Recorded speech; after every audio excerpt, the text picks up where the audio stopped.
don't like the way he's looking. It's just like, oh yeah, flirty. Dick and sun. Dick on sun. I love all these character designs so much. They're all so cute. Yeah. Everyone, it's your boy Connor, and today we're playing KeyFrames.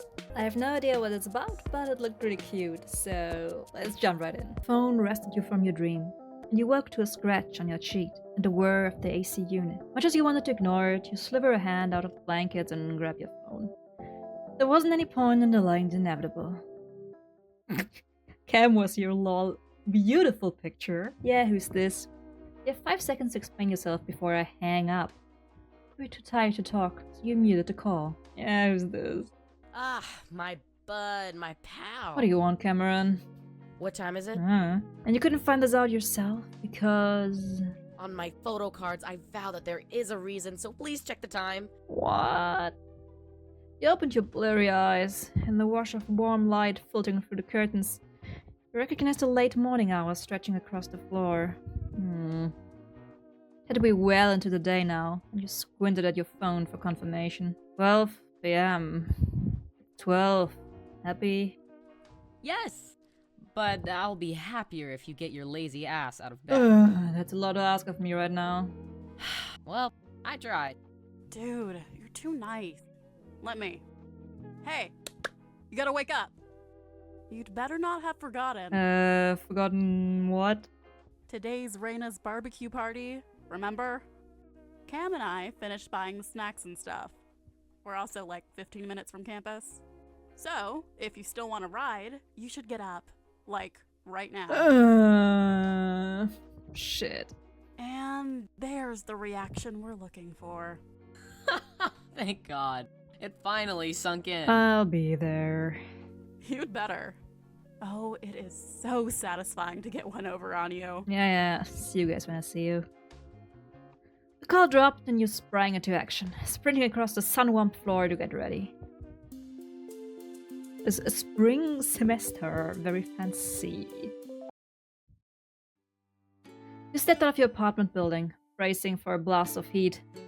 As the semester was drawing towards its close, temperatures had risen in a way that left you lingering in the chilled indoors. But thankfully, today was a perfect spring day, one of the last ones you'd get before summer crept in. There was just one thing in your way. Oh well, many things. Many people. At this time of day, Orion Maya University was as lively as ever. Students moved in and out of lecture halls, and they were clustered everywhere with their eyes on their books, their friends, or their phones. If you hadn't been so hell-bent on finishing your assignments for the week last night, you would have been awake in time for a peaceful morning. And you'd be able to simply walk alongside the crowd, as calm as anything. However, you wanted to be prepared, and that meant keeping up with whatever your professors gave you. You needed to get everything done, just so you could get a few days without thinking about schoolwork. All your work from the last 2 weeks had piled up right until the last minute. That sounds like me. Played it fast and loose with rolling deadlines, but alas, the semester was steadily drawing to a close. With finals around the corner, you had to haul your ass to get your assignments in. And thus, here you were. You set your mouth in a grim line and forged onwards. By some minor miracle, the crowd didn't actually impede you that much. You weren't really expecting this kind of treatment, but halfway through your jog, you realized that most of the students in your way were moving of their own accord. If you had the time, you might have stopped to wonder why, but you didn't. And so you kept your eyes forward and your feet moving. Oh shit. Oh well, your luck had to run out at some point. You touched the front of a black and pink electric scooter as the student at the top had braked, their foot planting on the ground for extra friction. They were already opening their mouth to apologize. You good? Sorry, that's my bad. I didn't see you there. It's alright. There was no harm done, so please excuse me. Sure. Yeah. This brief interaction should have concluded then. However, as you took a step to the right, they pushed off slightly, the scooter inching forward and back into your way. Oh, that's... Unconcerned by this coincidence, you smoothly shifted to the left only to be blocked a second time as they tried to turn. And then when you stepped diagonally backwards, they inched forward, mirroring you perfectly. You flicked your eyes up, honing in on the surprised arc to their brows. Do you mind? I swear I'm not doing this on purpose. I think we're just... connecting. Shut up. Sure, now if you'll let me. No, I'm serious. Let's test this. What number am I thinking of? 0. You had some time to spare, so you decided to indulge them. This was a waste of your time, and you didn't care to spend any more of it here. Well, if they were asking for it, I'd give them the most convoluted answer you can think of. Every prime number ending in 7. Why 7? You tell me, you're the one thinking of them. If you wanted me to stick around, you could have just asked. No need to make me count. No, I just wanted to give a weird answer. You have to count them up one by one? I fear I've overestimated you. Ah, you got me there. I memorized all my primes just for today. It might have been the worst bout of a walkway sidestep that you've had since you started going here, but at least it was with someone who was having fun with it. Right, so this was fun, but I've gotta go. For real this time. Oh, well, I suppose I'll wait for the stars to bring us back together or something. I don't like the way he's looking. It's just like, oh yeah, flirty. This time it was the stranger who moved aside first, and you followed with a soft chuckle. It wouldn't do to block foot traffic. Or worse, trap someone else in this inexplicable tango. You're really holding on to this destiny thing. When the universe tells me to pay attention, I listen. Mm-hmm. And what have you learned so far exactly? Nothing yet. Hoping to change that if I annoy you enough. You must have a lot of free time. Why is this not voice? I'm actually running late for a meetup with some friends. I'm not surprised. You look like the kind of person to waste someone's time. Only if I think it'll be worth it. Lucky me. With a touch of sarcasm in your tone, they chuckled behind a cold fist. Let's not pretend like you don't have somewhere to be either. Correct. How about we go our separate ways then? Are you kidding me? We can't just leave at that. This is a scene straight out of a movie. One of us is supposed to fall head over heels for the other, you know. No, go away. Really now. Yup. Movie law dictates it. I mean, 50,000 students on campus and you bumped into me? We can't ignore that. Yes, we can. Tell you what though. You can decide who falls for who. I'm romantic, so I can play whichever part. Let me go! They really like to lay it on thick, don't they? It was starting to bother you. What a riot! They knew just how to clap back every time. You didn't doubt that. They'd be super forward from the jump. They were being quite cute. Cheesy and all. Honestly, you weren't very sure how to respond. Bothering me. You stuck around this long, and it only seemed like they wanted to stick around even longer. They had to know you didn't have all the time in the world for a stranger. Letting out a sigh, you folded your arms across your chest. That's alright. You don't have to play anything. Why would you want to pretend to fall in love with someone? You scuffed in their face, the noise bordering on incredulous. You know what? We actually can ignore it. I'd rather not, actually. How about you play the role of a total bystander who doesn't talk to me again? Yes, I suppose your wish is my command.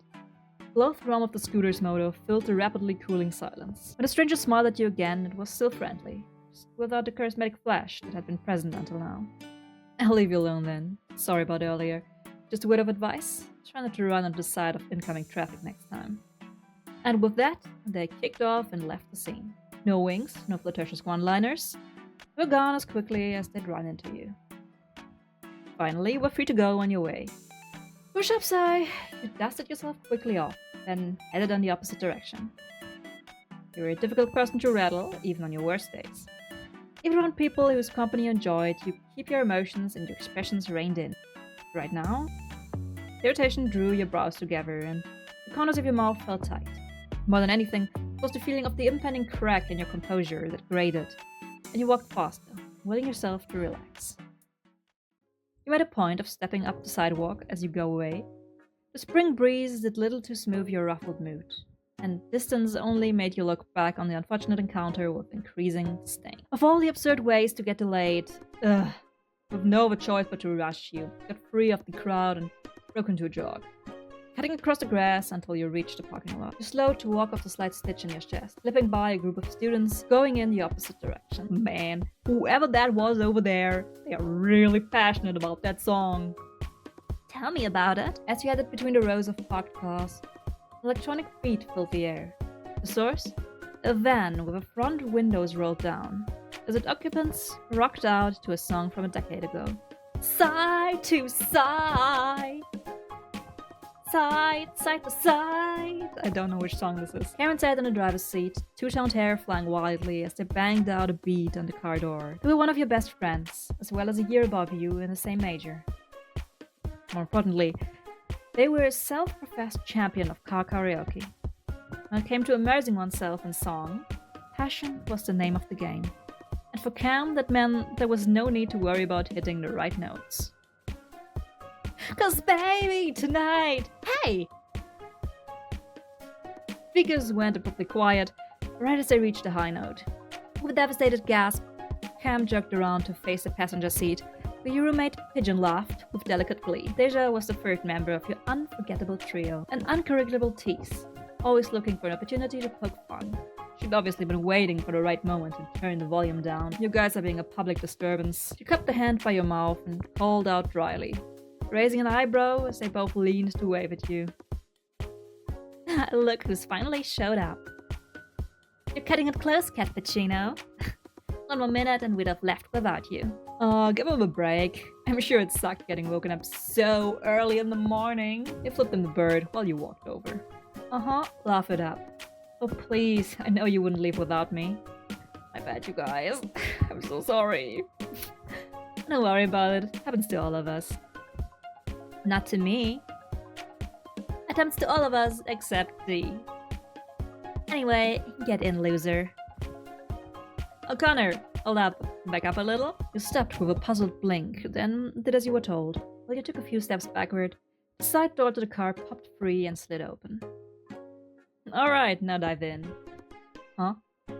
Dive in! Come on, it'll be funny. Deja popped her head out from behind Cameron's. The brazen suggestion hadn't triggered any alarm.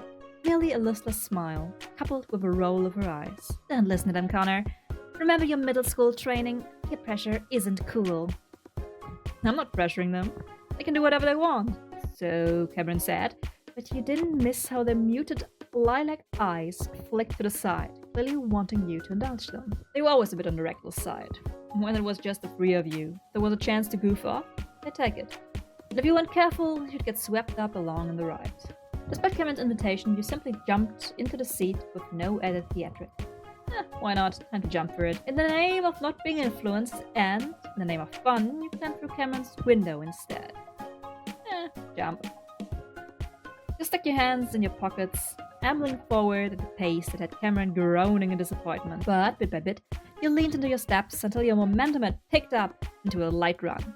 Just in time to jump, turning as you did so, you hit the car floor back first. Oof, satisfied? Fuck yeah, Connor. That was so beautiful, I could cry. When it comes to execution, I would give that 8.5. Ooh, give them a whole 10. Next time I'm charging for the show. Honestly, this kind of tomfoolery was pretty common.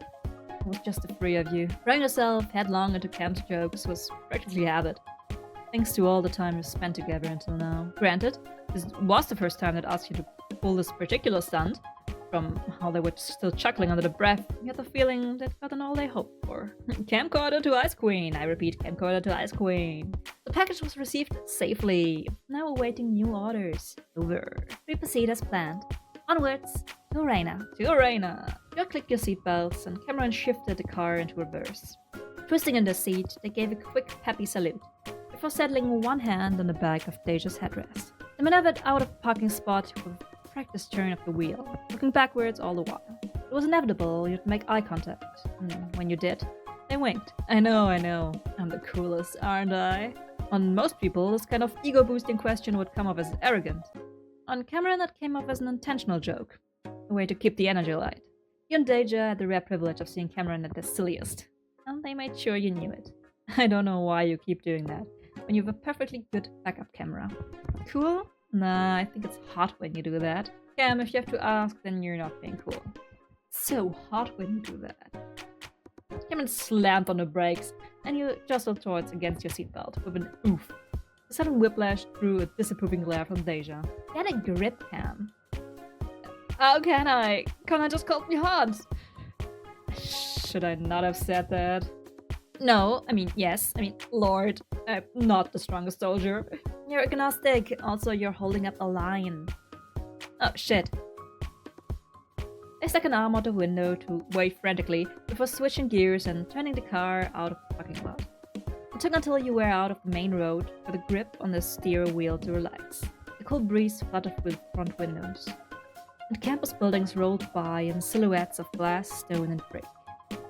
Bryn Mawr was an easy first pick for many students. While not overly prestigious, it was a beautiful school set near a cozy town, couched in hazy blue mountains and forests of deep green. The academics were no joke either. It had been competitive enough that you'd still felt more than lucky to be admitted, and to the pre-law track to boot. It was certainly the prettiest, coolest campus you'd ever seen. Downtown Fairfield was what really sealed the deal. You'd mostly focused on your academics when choosing this place. It's pretty... The brochures had done their best to capture everything, but nothing had beaten experiencing it in person. Your first month here had been a giddy one, full of exploration and maybe a little frolicking. Campus was, to quote Deja when you'd met, picturesque as fuck. And to quote Cameron next, sick as fuck.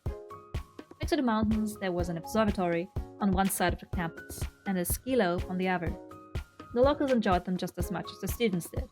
Fairfield was a small place, but that didn't mean it was boring. Cameron slowed for a speed bump, and you heard the rustle of nylon bags in the trunk. How did shopping go? Deja tipped her head back for a laugh. More of a sharp exhale, really. It was easy to miss these mini laughs of her if you didn't know what to listen for. Should I tell them, or will you? Why? What did you do, Cam? Why do you assume it's me who did something? Remember, in the court of law, everyone is presumed innocent before they are... You're not on trial, but if you were, we'd present to the court a piece of a certain pyramid of paper towels, knocked all over the floor. We had a defective wheel and the cart wouldn't steer right, and we're sure that was the cart's fault. Cam, remember? We volunteer nothing. Stay quiet. Oh, Cam, are you guys alright? Sounds like a weak defense to me. Cam, we say nothing. You're so right. They clamped the mouth shut, twisting an invisible key at the corner and tossing it away. Well, as any eyewitness to a crime, I've got plenty to say. She's bluffing. Stay strong. Honestly, it's not like anything's actually broke. The employees said it was fine, but Cam's convinced they can't ever go back to Dickinson again. Probably for the best. He won't stop laughing whenever we pull up. Oh no, but the macadamia nuts, they're just favorite. Fuck up, Cam. That's the closest store to the campus. Couldn't stop laughing. Dick and son. Dick on son.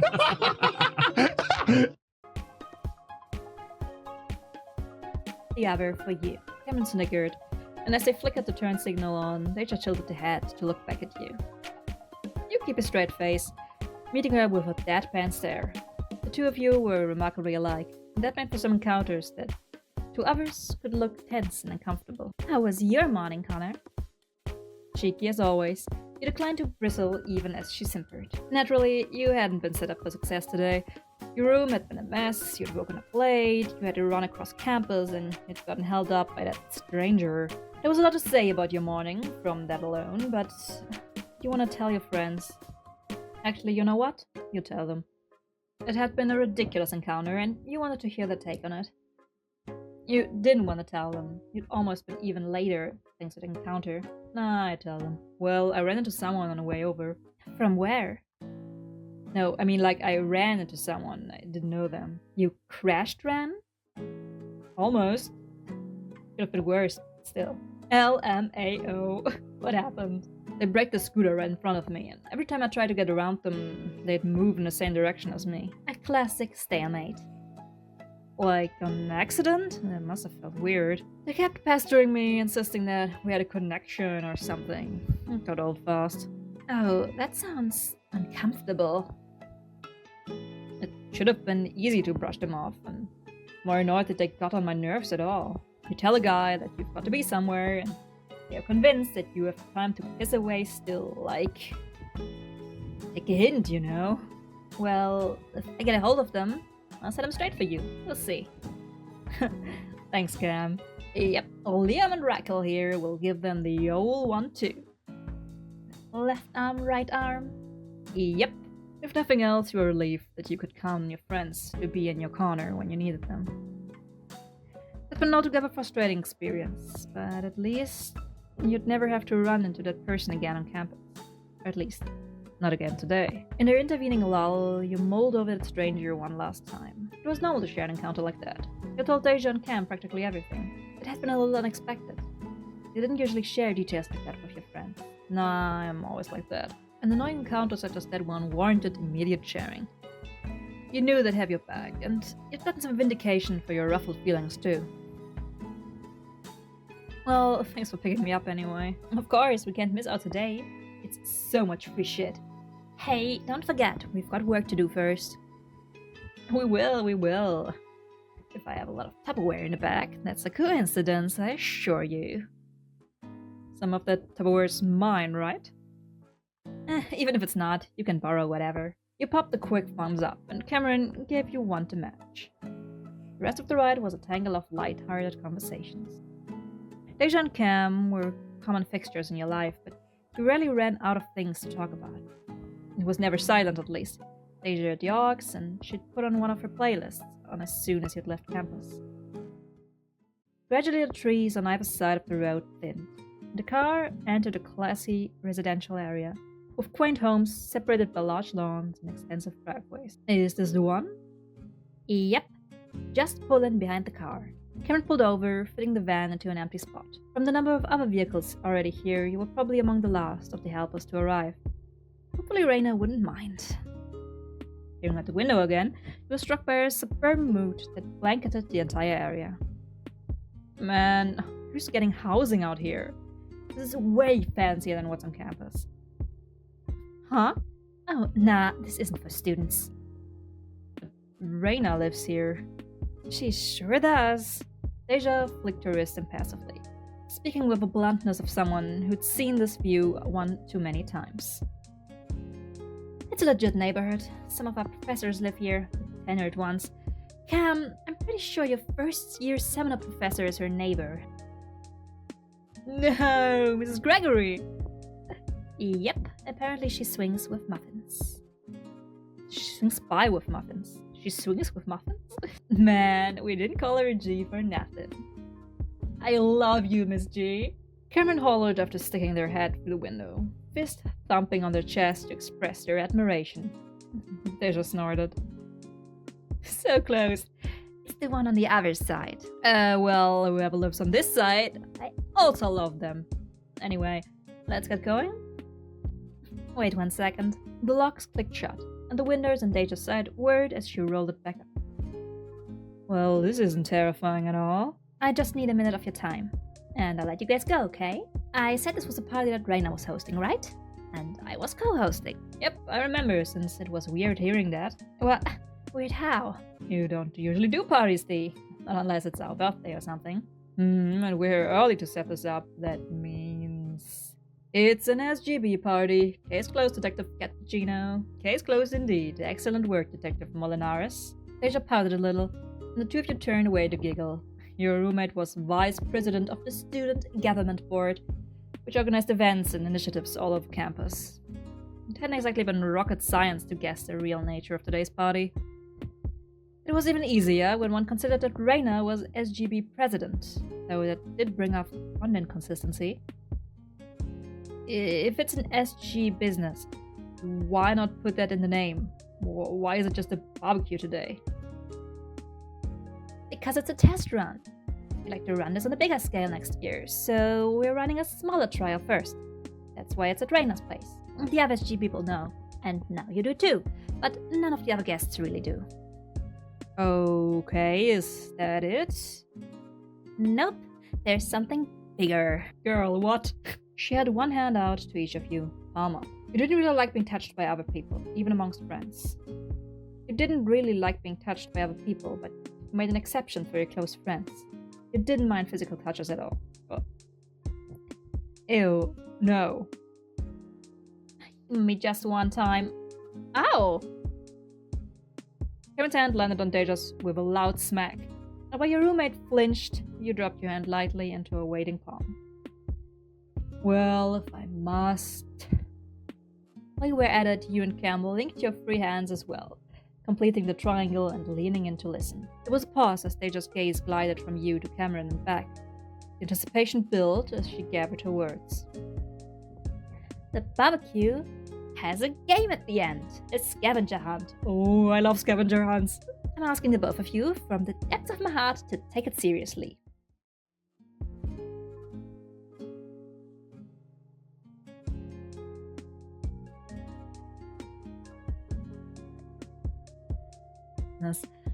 You didn't comment, patiently waiting for your next words. It's serious. I know you do, but I'm asking for you to go beyond that. Beyond the usual, what's up with this game, D? The scavenger hunt, my friends, has a price of $500. What kind of rich people are doing the scavenger hunt? Why are we getting money? Suddenly the car was deathly silent. Let me repeat that. $500 fucking dollars. Cameron's tongue darted out to swipe at their dry lips. Deja, if you scream with us, I'm dead ass. It's real. We, along with the rest of the guests, are playing for keeps, and there is, I shit you not, a fat stack of cash waiting in Reina's room as we speak. There's never a moment, take my words, at face value it is now, okay? I am not kidding. That cemented it for Cameron. Holy shit! The car rocked on its axles as they leaped up in the seat, thumping their hands wildly on the steering wheel as they screamed. Even Deja joined in the chaos, her heels driving into the carpet of Cameron's car in a series of gleeful thumps. The jewelry adorning her body jingled with the movement as she, too, began yelling. You didn't even bat an eye as you simply sat in your seat. And now you joined the celebration! It was uncharacteristic for you. No, it wasn't. You were stuck with being a winter, even though I'm a summer. Anyway, it was uncharacteristic for you to bust out your vocal cords for anything, let alone for something as hectic as a scavenger hunt. But money was money, and you were fucking here for it. Your voice joined the mix, and you even danced a little in your seat at Cameron's behest. Okay, wait. Cameron came down from their initial shock to seize Deja by the forearms. Your roommate grabbed them back, the white of her manicured nails standing out against the grey of their hoodie. Game plan, what is it? You have to have one, right? Like we're winning a thing, no question? Definitely. I already know where everything is. Otherwise, there's no point bringing this up. Wait, are we cheating? Deja grinned at you without hesitation, mischief sparkling to life in her eyes. Some people call it cheating. I call it a utilization of prior knowledge given my role as party coordinator.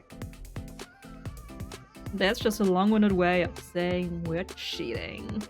If Reina didn't want me to cheat, then she wouldn't have asked me to help hide the items.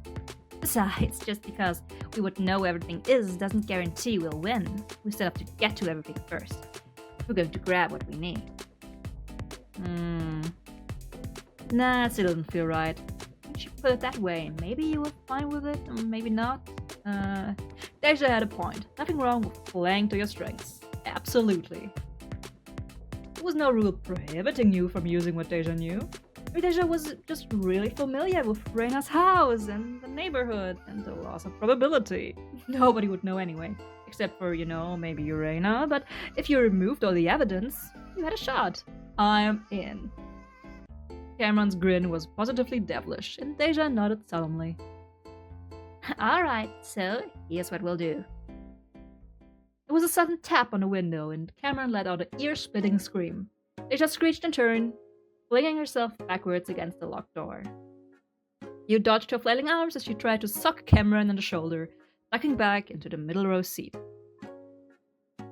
Christ, Cameron! Oh, sorry. You'd better not be doing what I think you're doing, Deja. You got us. Damn it, Reina. I almost pissed my pants. Reina peered through the passenger side window, her curled fingers shading her narrowed eyes. With her back to the glass, Deja looked suckily to one side, stalling as long as she could before she'd have to make eye contact. Oh, shit. Are we in trouble? No, I got this. She steeled herself, then settled back in her seat. Rolling down the window, she stared flatly at her colleague, friend, and as of this moment, the bane of her master plan. Reina, so nice to see you. Why are you guys still in the car? Even with the sharp questioning, Deja kept steady eye contact. I'm just letting them know what's up. We want our helpers to know their way around the barbecue, don't we? Likely story. You know what I think? I think you were tipping them off so you could cheat. Deja's hand fluttered to her mouth, and she let out a bewildered, dainty laugh. What? Us? Why would I do that? Because I know you, and I know you can't resist, you cheater. These are mere allegations. If you're upset about it, we can hold a proper trial. It doesn't hold up in court, you know. I demand to see proper evidence. The jig was up. We have to plead for a lighter sentence. Play it cool. You won't be tricked into self-incrimination. That's not proper evidence. I don't need evidence. The law's on my side. What kind of courtroom do you think this is? A kangaroo court? A koala court? A wallaby court? A dingo? Okay, I get it. Whatever. I don't have to make you admit it. It's smarter if I change up all the item locations anyway. I should have never let you find out in the first place. Damn it! Yeah, puts a damper on your plans, doesn't it? Rena grinned triumphantly before finally stepping away from the window. Okay, come on out. You guys aren't just here to have fun after all. But the $500! Doors opened and shut, and you lined up next to each other by the van. Rena paced slowly back and forth, her fingers tented in front of her as she eyed you up and down. It was a bit embarrassing to be caught before you even cheated on anything. Rena seemed to think she had all the evidence she needed. And at her house, at her party, she was judge, jury, and taskmaster. I suppose it's only fitting that I work the three of you to the bone. I love all these character designs so much. They're all so cute, and we finally see all of them in a full body and not just small window. And I love her outfit. I love pink, and I love these little flowers. Cute. Whoa now, let's not get hasty. Quiet, please. Rena pinched the air and drew it aside. Gestured to zip it, and zip it fast. The smile she wore was so devious that you felt goose pimples on your arms. Don't get the wrong idea. I love and appreciate the fact that you came early to help, but I also can't ignore the slight. Justice and all that. You understand that? She stared pointedly at the future lawyers present, and Cameron whimpered from beside you. So, since I must relocate the items for obvious reasons, Deja, you can oversee the rest of the preparations by yourself. What? Rena, that's... Hard, I know.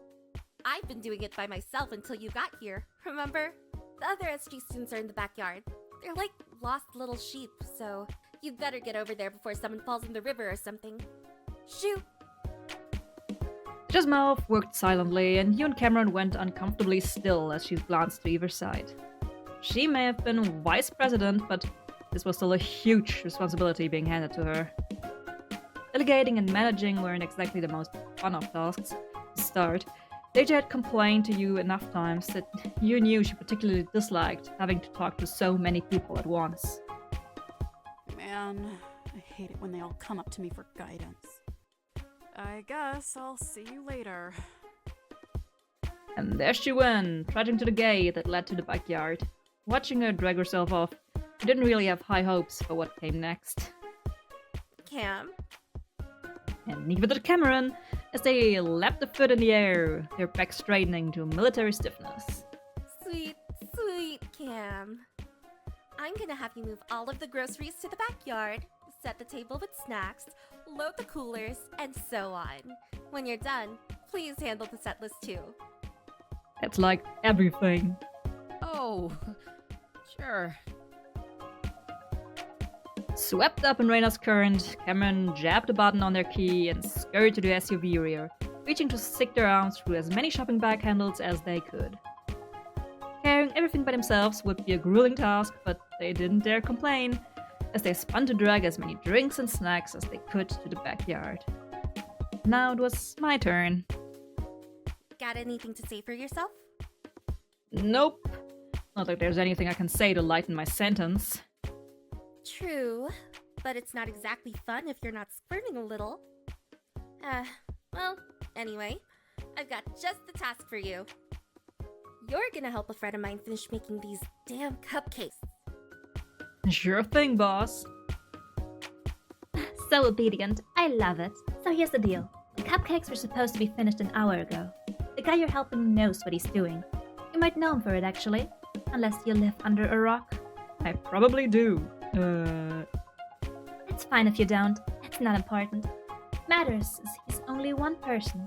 And I may have to hit him with a really tall order. So just... She made a grand but uncertain gesture, waving one arm vaguely towards the house.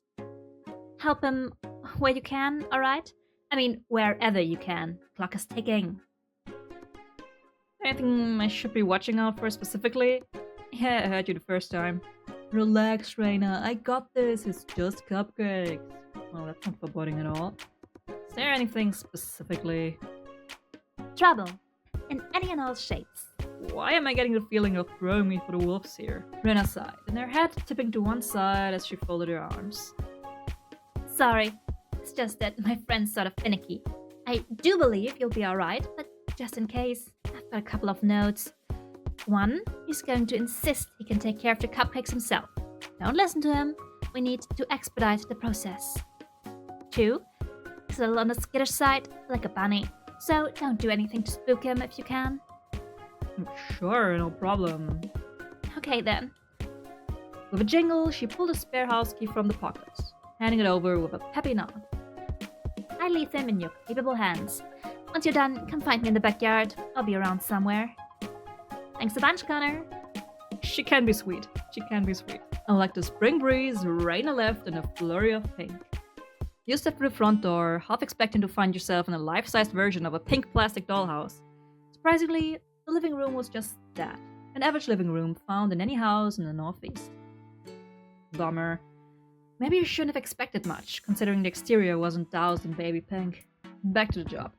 Sweet warm aroma led you across the living room and through an archway on the upper side into the kitchen. There was someone stooped behind the kitchen island with blonde hair and a green sweater. They bent even farther, leaning down to swap trays of batter in and out of the open oven. That'd have to be Reina's friend.